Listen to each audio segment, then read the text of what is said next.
Hello， 大家好呀！离开了马布台之丘之后，今天的行程有点赶，搭车直接来游乐亭。不过幸好终于雨停了，赶着来 Big Camera。这边卖的东西还真是种类繁多，各种吃的和日用品。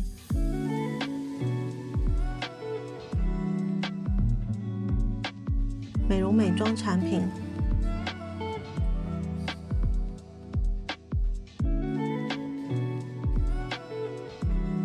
绕了好大一圈，终于找到我要的吹风机。快速结账完，往下一个点。结果一出店门，又是风又是雨。今天刚好赶上 Blue Bottle 的新品发表，来碰运气问问。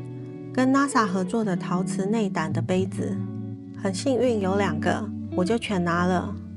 接着来晚餐地点啦，在 Ginza 777大楼内，挺金碧辉煌的招牌 Ushiguro S 采全预约制，也是全包厢制。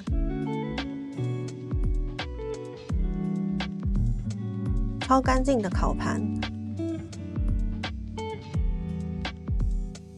Menu 在预约时就会先选好套餐，2个人只能选 K 套餐，酒单和饮品单。以为我点了酒吗？不，这是 Kaho Roasted Green Tea， 用着像红酒瓶的包装，然后一杯就是这份量，果真很高贵。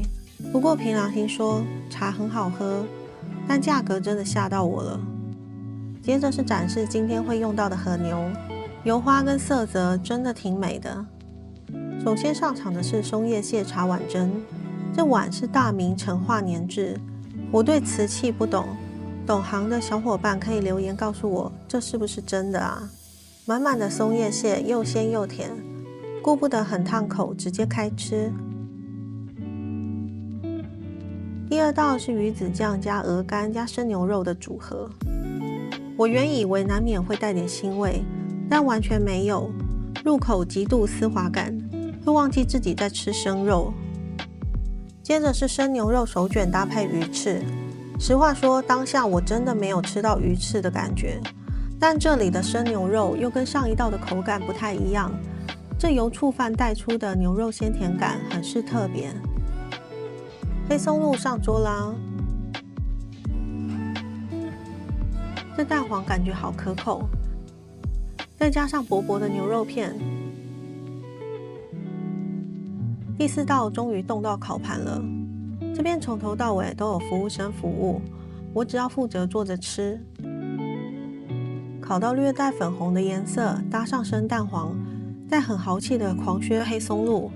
这不是第一次吃寿喜烧形态的烧肉，但却是第一次吃到撒满黑松露的。不过我以为黑松露会很抢戏，吃进嘴里却没有任何违和感。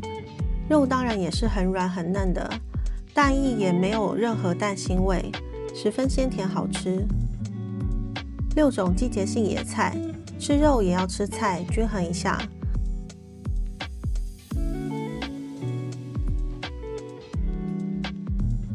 柠檬上桌了，就代表牛舌要出场啦。下方是牛舌，上方是 skirt steak。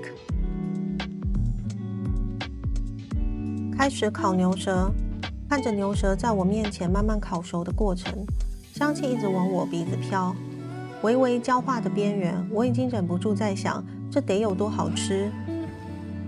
牛舌的熟度差不多之后，开始烤 skirt steak。好吃的食物值得等待，但等待的过程有点难熬啊。最后把牛舌一分为2，终于吃到啦！看这油亮油亮的颜色，里面还是粉红色的，柔软就不在话下了。这是这些天第3次吃到牛舌，以品质跟价格上来说，这真的是上上之选，能吃个2口过过瘾，已经很满足了。Skirt steak 比较像是来串场的，也不是说不好吃，但牛舌在前，拉高了太多水准，这牛排就显得略为普通了。沙拉是填肚子兼串场的作用，不过日本的油醋酱我还是挺喜欢的。白吐司上桌，松露奶油也出现了。先开始热酱汁，接着烤吐司。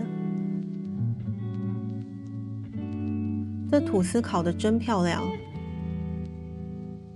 接着出现了一块东西，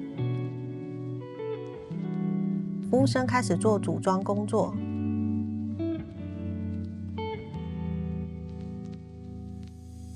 先把这块东西浸入酱汁，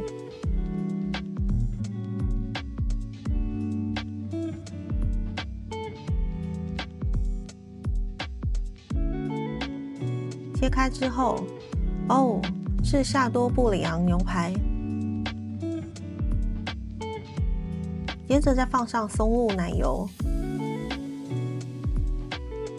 再来豪迈的狂削黑松露，直接搞成一座松露山，完成最后的摆盘。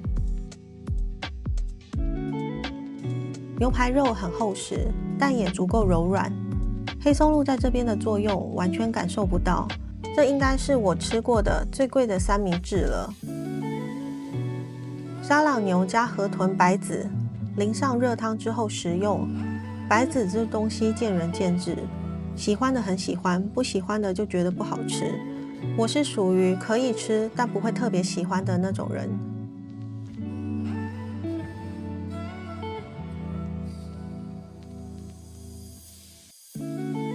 牛油块端上来，下一道应该又要用到烤盘喽。和牛加上黑五蓉开烤。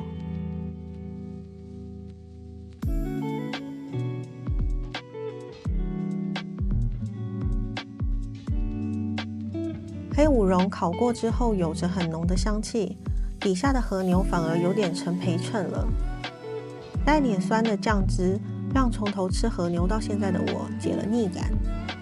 水泡菜也是解腻组，酸酸脆脆，十分爽口。接着直接扛一口锅上来，白花花的鲍鱼跟粉红粉红的和牛。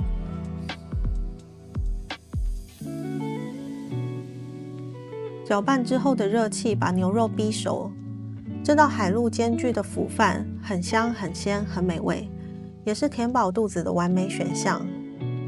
味噌汤是绝对不会缺席的。最后来杯热茶，还有一球有机巧克力冰淇淋。说真的，这结尾有点让我看不懂。冰淇淋我以为会来个特别的，结果居然是这么朴实无华的巧克力冰淇淋。当然，冰淇淋还是好吃的，就是有点虎头蛇尾的感觉罢了。这一顿也是我在今年的东京之旅当中最贵的一顿。论服务跟食材是名副其实，东西也没有什么踩雷或可挑剔的。